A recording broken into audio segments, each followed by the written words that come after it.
Welcome to Animania Chronicles, where we dive deep into the captivating worlds of anime, dissecting stories, unraveling characters, and sharing our passion for all things animated. Welcome to the grand finale of our Dororo review series. We've journeyed through battles, betrayals, and heart-wrenching moments, all leading up to this climactic ending. In this final episode, the fates of Hyakkimaru and Dororo are decided as they confront their past and face their greatest challenges yet. Let's explore the powerful conclusion that brings this incredible story to its unforgettable end.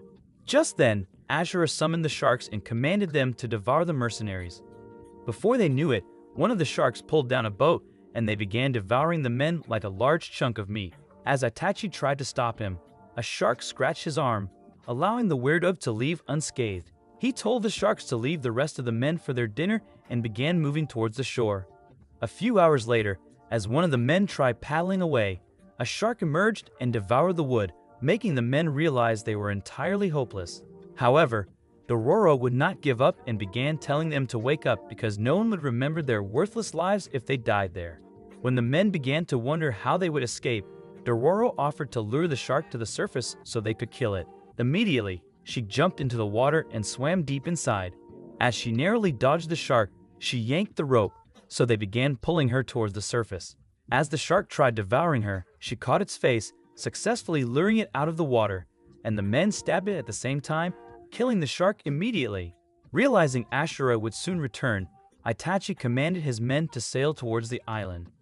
At dusk, as Ashura arrived, he discovered that his shark had been slain and hurried to the island.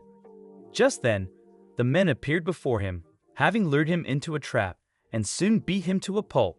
When morning came, the men began marching to the top of the hill, continuing their search for the treasure, and Dororo realized it might all be over for her. At that moment, Ashura regained consciousness and commanded his shark to devour all the men. Meanwhile, on the battlefield, Hyakkimaru continued fitting prostheses on bodies, determined to fulfill the promise he made. As a thief stole one of the prosthetic eyes, a demon devoured him immediately and knocked Hyakkimaru to the ground. Thinking he was dead, the demon jumped on an old man and ate him, but Hyakkimaru suddenly appeared and slayed it. Kyuji, seeing Hyakkimaru, realized he had changed and thought his abilities were terrifying. As they sat in a cave, he began to wonder how Hyakkimaru managed to reclaim his body parts and even learn to speak. However, Hyakkimaru's only concern was getting a new prosthetic leg, and he told Kyuji to help him fix another one. Unwilling to do so, Kyuji tried serving him dinner, but Hyakkimaru insisted that his only desire was to get a new leg. Kyuji decided to serve him dinner anyway and noticed his pouch as it fell, so he wondered if Hyakkimaru had met his family. As Hyakkimaru revealed who his father was, he told Kyuji that his father had fed him to demons and decided to tell him everything that happened. Meanwhile, in Daigo's village, Mayo finally regained consciousness. However, when the housekeeper told Tahomaru, he merely ignored her and began riding out of the village with his men.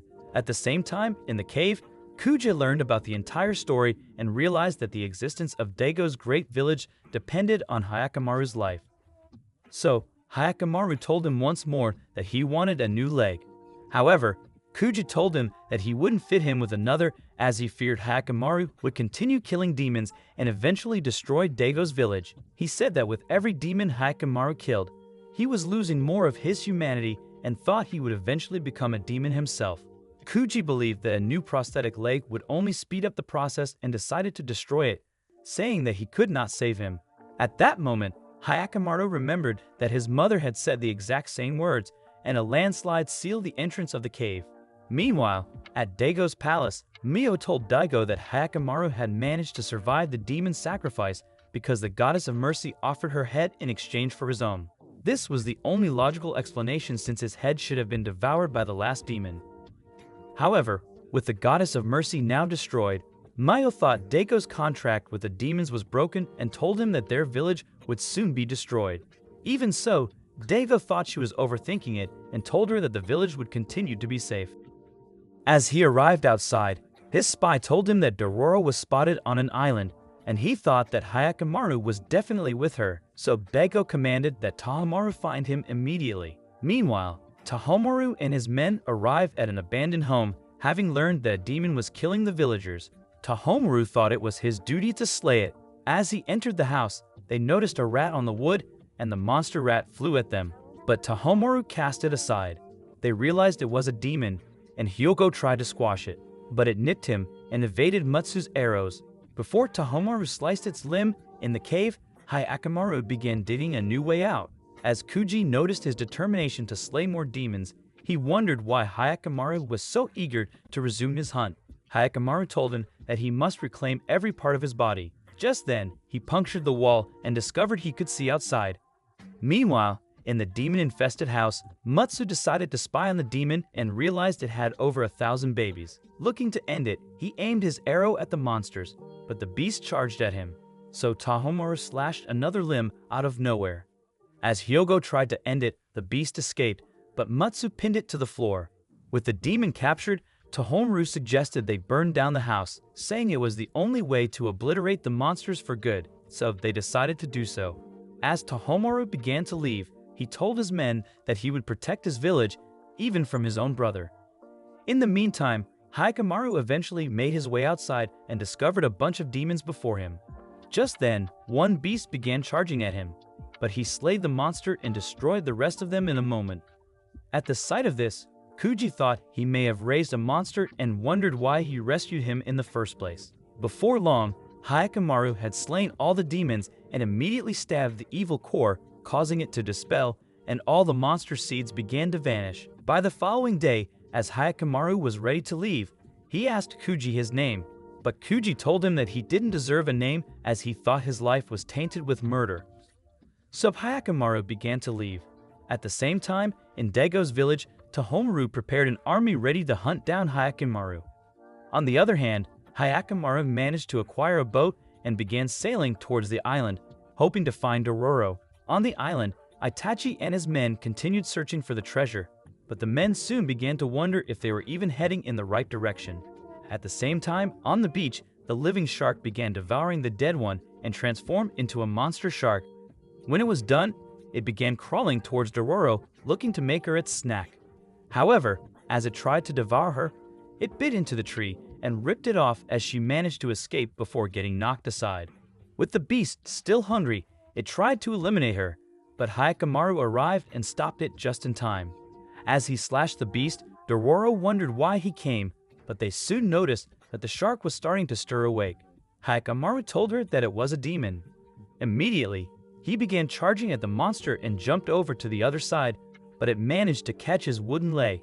Desperate to kill it, he stabbed its eye, and the monster tried shaking him off, but he continued stabbing it. As Azura tried running towards the shark, it smacked him away, so Hyakkimaru jumped high and stabbed it really deep, eventually killing it. With the monster dead, Hyakkimaru decided to rub heads with Dororo, and she thanked him for coming to her rescue.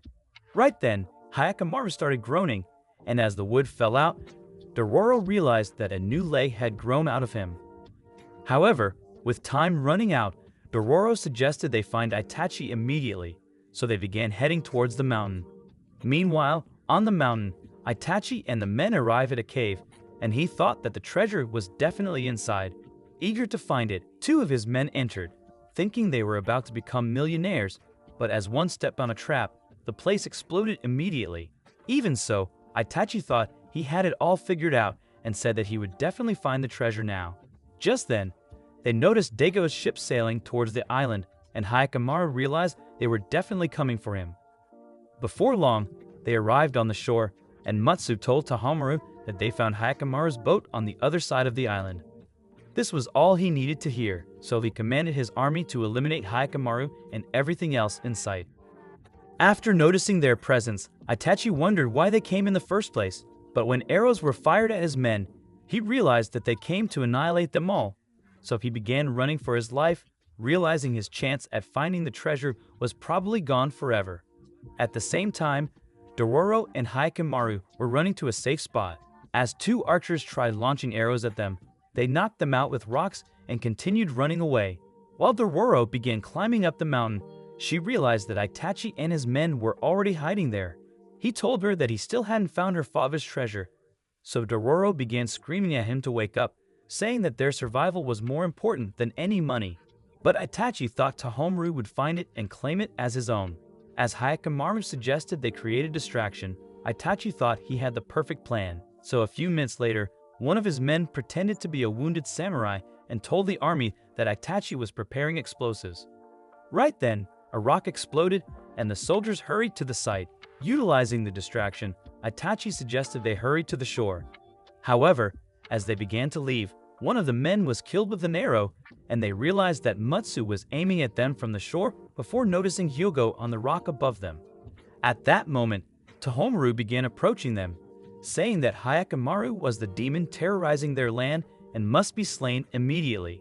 Angered by the sight of him, Hyakkimaru charged forward, but Hyogo landed before him, cracking the ground with his weapon, and the cliff crumbled. At that instant, however, Hyakkimaru managed to catch a rock and return immediately.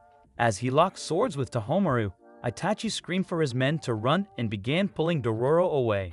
At the same time, Hyakkimaru dodged Hyogo's weapon and destroyed Mutsu's arrows. As he hid behind a tree, he wondered how Tohomaru became so evil and vengeful like his father. Mutsu revealed that killing Hyakkimaru was the only way to protect his land. He then fired an arrow that pierced Hyakkimaru's back, giving Tohomaru the advantage to attack again, allowing Hyogo to break Hyakkimaru's sword. In the meantime, Itachi and his men tried sneaking around the mountain, but arrows pierced his men before they could escape. Before long, they discovered a line of statues, and Itachi revealed that this spot was marked on his map. As he started checking the statues, he realized that he could easily become a millionaire when he found the treasure. But an arrow pierced his back at that instant. Afraid he would be captured, he flung his sword at the army, killing one of the samurai, but they launched more arrows at him. Luckily, Dororo hid behind one of the statues, but as it fell, it pushed off the rest of them, and they began sliding down the mountain, crushing the men immediately. In the battle, Hyakkimaru evaded Hyogo's weapon and climbed up a tree, but as Mutsu's arrow missed, he flew towards Tohomaru with his sword. Hyogo knocked him back and pushed him towards the rock. As he screamed for Tohomaru to end him, Hyakkimaru kicked him away and backed him into the wall, saying that they were now his enemies. They began clashing swords like sworn rivals. At the same time, Itachi realized he was about to die, but told Dororo that he hoped to see the treasure before his soul left his body. At that moment, they spotted Tohomaru on a cliff, who revealed that he came to save everyone. Right then, Tohomaru threw down his torch, and an explosion erupted, destroying the mountain and sending rocks crashing on the soldiers. As Hyakkimaru escaped, Tohomaru commanded his men to retreat immediately. When the dust cleared, Hyakkimaru decided to search for Dororo. Meanwhile, Dororo and Itachi woke up inside a cave and discovered that the treasure was right before their eyes. However, as Itachi tried reaching for the gold, his soul left his body at that moment. Dororo decided to pay her last respects and told Hyakkimaru that she had no idea what to do with all this money. When it got dark that night, they began sailing away from the island. By the following week, Tohomaru realized that all the villages were beginning to starve and that epidemics were starting to spread again. Hyogo said that the demons were probably responsible and thought they were being punished for failing to kill Hyakkimaru. However, Tohomaru thought only the demons could reveal the truth and suggested they head for the Hall of Demons, where all of Deiko's statues were kept. Meanwhile, on the far side of the world, Dororo realized that it was fall and wondered why this was the first time she ever noticed. As they rested for a moment, a man appeared on the mountain, wondering if they came to search for demons. When Dororo wondered who he was, he told her that he came to look for the same demon. As he began leading them away, he revealed that his name was Saburo and said that he had been hunting the demon for over 6 months. He told them that it was a powerful beast and revealed his scar as proof because, after it ate his mother, he had been waiting to get his revenge ever since. However, Hyakkimaru didn't believe a single word he said and decided to lead Dororo away. Before long, they arrived at the top of a mountain, and Saburo told them that the beast always shows up there. Just then, it appeared on a rock, and Dororo realized that this monster was unlike any they had ever fought. However, as Hyakkimaru discovered that it was actually a demon, he charged at it immediately, and the demon charged back at him.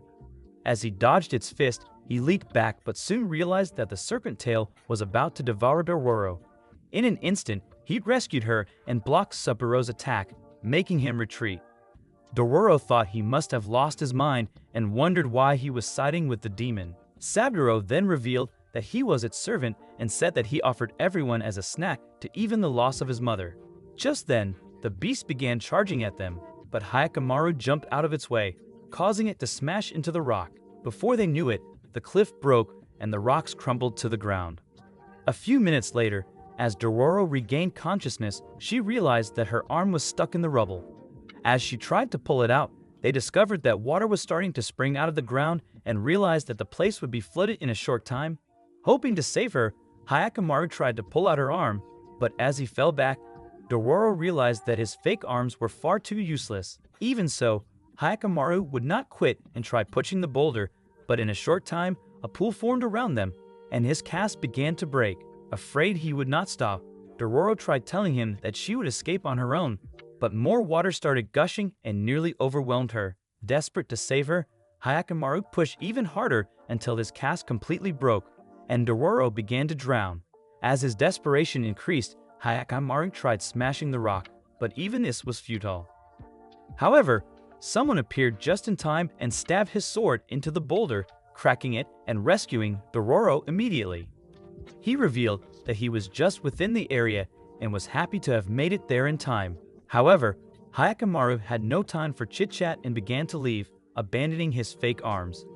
As he arrived on the mountain, Saburo wondered how he managed to survive, but Hyakkimaru told him that he was there to annihilate the demon. Immediately, the beast jumped on top of him, but he raised it with his swords and slashed it at once. As the monster retreated, Hyakkimaru began approaching it and slashed it again. Desperate to stop him, Saburo flew with his sword, but Hyakkimaru blocked his attack and cast him aside. Without hesitating, Hyakkimaru jumped on top of the monster and sliced its face in half. At the sight of this, Saburo wished he was as powerful as Hyakkimaru and thought he could have saved his mother with a similar move. When Hyakkimaru tried to end it, Saburo tackled him to the ground and told him that he wished he could have been a better warrior. Right then, the demon devoured Saburo and vanished before Hyakkimaru could slay it. Before his eyes, the demon unleashed its wings as a powerful aura surrounded it, and a weird face grew out of the demon as it flew towards Hyakkimaru. He stood his ground, determined to slay it. A few minutes later, when Dororo arrived on the mountain, she discovered that the serpent tail had been cut off. As she followed the trail of blood, she noticed that the demon's body parts were all over the place. Just then, she realized that Hyakkimaru had totally annihilated the beast, and even his sword was pierced into Saburo. At his final moment, Saburo realized that Hyakkimaru was not human after all, but Hyakkimaru slashed his head off. However, no body part grew this time, so he began stabbing the monster, hoping to kill it again if it wasn't dead already. As Dororo tried to stop him, he began screaming for his body and continued stabbing the beast like it was a large chunk of meat. Meanwhile, Tahomaru and his men arrived inside the Hall of Demons, and before their eyes, another statue began to crack, leaving only one standing. Right then, Hyakkimaru began to leave. When Dororo asked him where he was headed, he told her that the last demon was his father and that he needed to kill him to finally become human. Thank you for joining us on this journey through the vast realms of anime. Don't forget to subscribe, hit that notification bell, and stay tuned for more thrilling reviews and discussions. Until next time, keep exploring the boundless wonders of anime with us.